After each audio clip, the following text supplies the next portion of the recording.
Hello everybody and welcome back to a new video.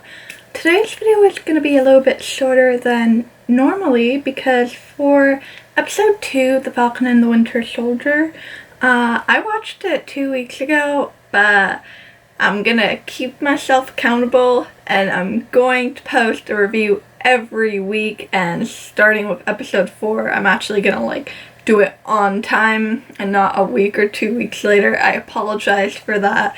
My life is just a little bit busy at the moment, but let's just go straight into the review and say, when I watched episode 2, I was kind of like, you know what, John Walker doesn't seem that bad. Granted, should he be Captain America? No, but Captain America in that day and age is a symbol now, so they wanted someone to represent America. Obviously, it was a blonde white guy who they chose, but showing his kind of origin story type of thing, he didn't seem like a bad guy. I kind of not rooted for him, but felt a little bit of sympathy for him, oh yeah, you got all those eyes on you, I didn't want this, blah blah blah, that type of typical thing. Now, besides him, we got to see some interesting scenes between Bucky and Sam.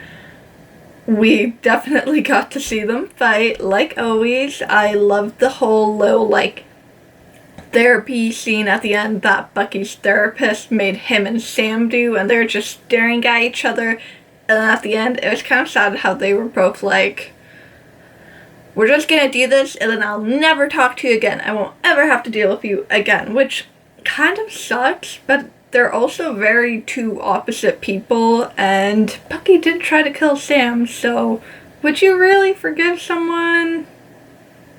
I don't know about that. One thing I want to point out, so Carly, I believe that's her name, very interesting. So we now know that multiple people have the super soldier serum, and it's not just one person. So this kind of made me think, did Zemo do anything? But then Zemo's in prison, is he not? And also he hated the Winter Soldiers, so why would he want to help benefit in that and make more of them? So it's just very interesting trying to figure out who exactly is the main route for these people becoming super powered humans. One thing I will say that I'm not gonna do with the Falcon and the Winter Soldier is watch any Easter egg videos. As much as I enjoyed doing that for WandaVision, it did kind of spoil the outcome of the show and what I thought was gonna happen, because I kind of was oh, that could happen, or that could happen, or that could happen, and then I was finding out more, and then at the end of the season I was a little bit disappointed because I was oh, that could have happened, or that could have happened, or it could have been Mephisto, and then that didn't happen. A lot of stuff didn't happen that people theorized, so I'm kind of just gonna be completely just I know nothing going into it, and so far I've been enjoying the experience with the 3 episodes. I definitely don't need to stress about, oh my god, is this gonna happen now or that. Yeah, besides that rambling, I do want to point out one really good scene. So after we found out that Isaiah, there was another American super soldier, but they kept him quiet, people didn't know anything about him.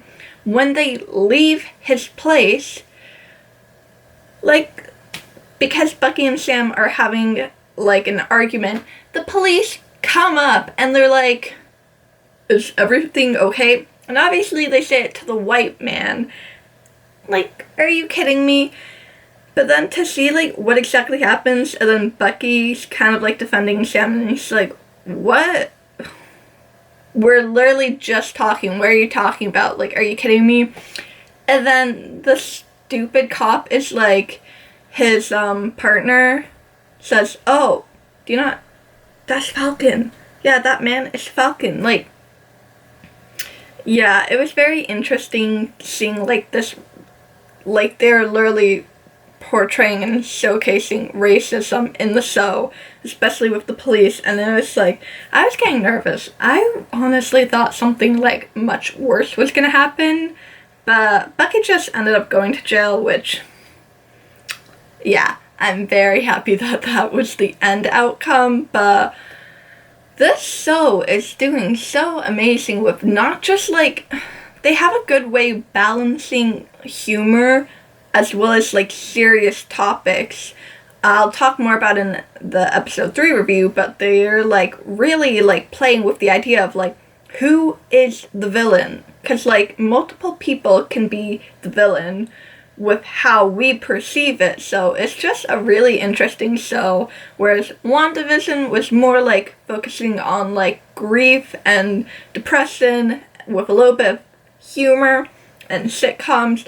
But this show, like, damn, it is very good. Like, and I'm so happy the episodes are what, like 40, 50 minutes long, so I don't have to like be needing more of it. That's all I'm gonna say because I don't recall too much more about episode 2. I definitely am gonna rewatch the show though once it like completely finishes. Thank you so much for watching this video. If you liked it, give it a huge thumbs up, subscribe to the button below, comment down what your favorite part in the episode was, and I'll see you next time.